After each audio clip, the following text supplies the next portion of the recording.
আৰক্ষী আৰু প্ৰতিবাদকাৰী মানে সংবাদকৰ্মীসকলৰ মাজত বৃহৎ হতাহতি হৈছে। নমস্কাৰ সকলোকে, মোৰ অন্যটি নতুন ভিডিঅ'লৈ আপোনালোকক স্বাগতম জনাইছোঁ। আশা কৰোঁ আপোনালোক সকলোৱে ভালে আছে। এতিয়া চাওক, ছ'চিয়েল মিডিয়াত তলপাৰ লগাইছে। মঙলবাৰে সেই জ্যেষ্ঠ সাংবাদিক হেনো শুনিছোঁ আমি, জ্যেষ্ঠ সাংবাদিক দিলবাৰ হুছেইন তালুকদাৰক থানাত 8 ঘণ্টা ধৰি ৰাখি থৈছে আৰু 8 ঘণ্টাৰ মূৰত আজি গ্ৰেপ্তাৰ কৰিছে। সেয়েহে গ্ৰেপ্তাৰ কৰাৰ কাৰণে তেওঁক মুক্তিৰ দাবীত গোটেই সংবাদকৰ্মী আজি ওলাই আহিছে আৰু ৰাজপথ ঘেৰাও কৰিছে, প্ৰতিবাদ কৰিছে। আৰু প্ৰতিবাদ কৰাৰ কাৰণে এতিয়া আৰক্ষীয়ে বাধা দিব চাইছে আৰু আৰক্ষী আৰু প্ৰতিবাদকাৰীৰ মাজত বৃহৎ হতাহতি হৈ আছে।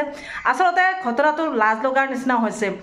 এতিয়া কোনোবা সংবাদকৰ্মী বা কোনোবা সাংবাদিকে যদি প্ৰশ্ন সোধে দুৰ্নীতিৰ বিৰুদ্ধে, হয়তো তেওঁ গ্ৰেপ্তাৰ হৈ যাব। গতিকে তেনেকুৱাই হ'ল দিলবাৰ হুছেইনৰ লগত।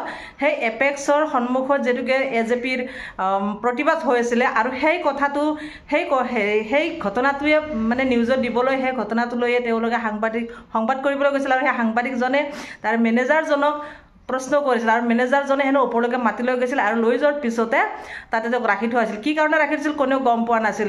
আমি এটা ভিডিঅ'ত দেখিছোঁ যে যোৱাকালি তেওঁৰ পত্নী অৰ্থাৎ দিলবাৰ হুছেইনৰ পত্নী আহিছিল হাতত ঔষধ লৈ পিনে, কাৰণ দিলবাৰ হুছেইন হেনো চুগাৰ মানে ডায়েবেটিছ বেমাৰত আছে বা যিকোনো বেমাৰ থাকিব পাৰে, আজিকালি মানুহৰ বেমাৰ থাকে।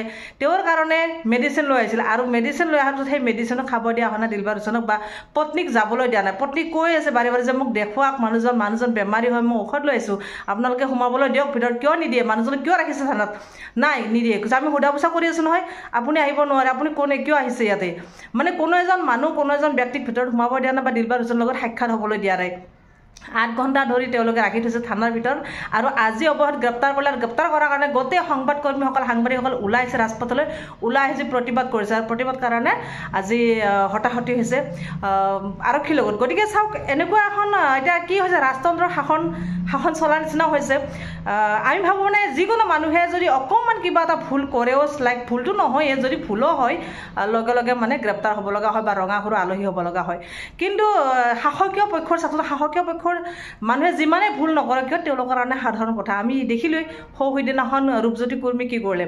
তেওঁ ইমান ডাঙৰ ভুল কাম এটা কৰিলে, তাৰ পিছতে তেওঁক সদনৰ পৰা ওলাই দিয়া নহ'ল, বাহিৰ কৰা নহ'ল। আকৌ যোৱাকালি দেখিলেও চেয়াৰমান আলীক বাহিৰ কৰাই দিলে। চেয়াৰমান আলীক কেইটামান প্ৰশ্ন কৰিছিল আৰু তাৰ কাৰণে তেওঁক বাহিৰলৈ ওলাই দিলে। গতিকে এনেকুৱা নিয়ম আছে নেকি যে বিৰোধীৰ কাৰণে বেলেগ আৰু শাসকীয় পক্ষৰ কাৰণে বেলেগ আইন? গতিকে আইনখন হ'লে সকলোৰে কাৰণে সমান হ'ব লাগে, নিয়ম নীতিবিলাক সকলোৰে কাৰণে সমান হ'ব লাগে। এতিয়া যিয়ে মানে চৰকাৰৰ বিৰুদ্ধে মাত মাতিব তেওঁৱে বিপদত পৰিব, এনেকুৱা যেন লাগিছে। দেখিলোঁ মআবুল হক, তেখেতকো গ্ৰেপ্তাৰ কৰিছিল, জেললৈ দিলে, কিন্তু তেওঁ আজি মুকলি আকাশৰ তলত ওলাই আহিল। এতিয়া দেখিছোঁ ইফালে ঘটনা, আজি দিলবাৰ হুছেইনকো ৰাখি থ'লে, গ্ৰেপ্তাৰ কৰিলে। কি ক'ম, এনেকুৱা ঘটনাবোৰ চলি আছে। আচলতে এইখন চৰকাৰ দিনত কি হ'ব গৈ আছে নাজানো। তথাপি দিয়কচোন, আমি বিজেপি চৰকাৰ ভালেই পাওঁ। হিমন্ত বিশ্ব শৰ্মা ডাঙৰীয়া মামা হয়, সকলোৱে মামা বুলি মাতে, মুখ্যমন্ত্ৰীক মামা হিচাপে পৰিচিত অসমৰ ৰাইজে জানে বা অসমৰ বাহিৰতো এটা সুকীয়া নাম আছে। অসমৰ মুখ্যমন্ত্ৰীৰ আন এটা নাম কিহেৰে জনা যায়, যে মামা হিচাপে জনা যায়।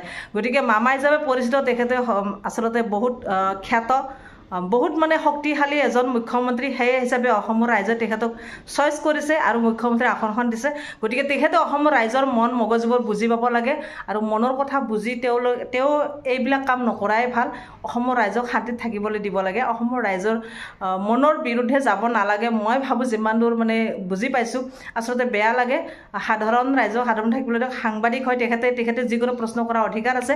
তেখেতে প্ৰশ্ন কৰিছে, প্ৰশ্ন কৰাৰ কাৰণে তেওঁক আজি এনেকৈ গ্ৰেপ্তাৰ কৰাটো আমি ভাবোঁ অনুচিত। এতিয়া তেখেতে বা মুখ্যমন্ত্ৰী বা কি ভাবি লৈছে নাজানো। আৰু এতিয়া এনেকুৱা লাগিছে যে আৰক্ষীয়ে গম নাপায় কাক গ্ৰেপ্তাৰ কৰিব, কাক থানাত নিব, কাক জেলত নিব, কোনো গম নাপাব, যেন মন্ত্ৰী আগত জানে, এনেকুৱা ফিল হয়। মানে কিছুমান মই কমেণ্টতো পাইছোঁ, তেনেকুৱা হৈ আছে নেকি।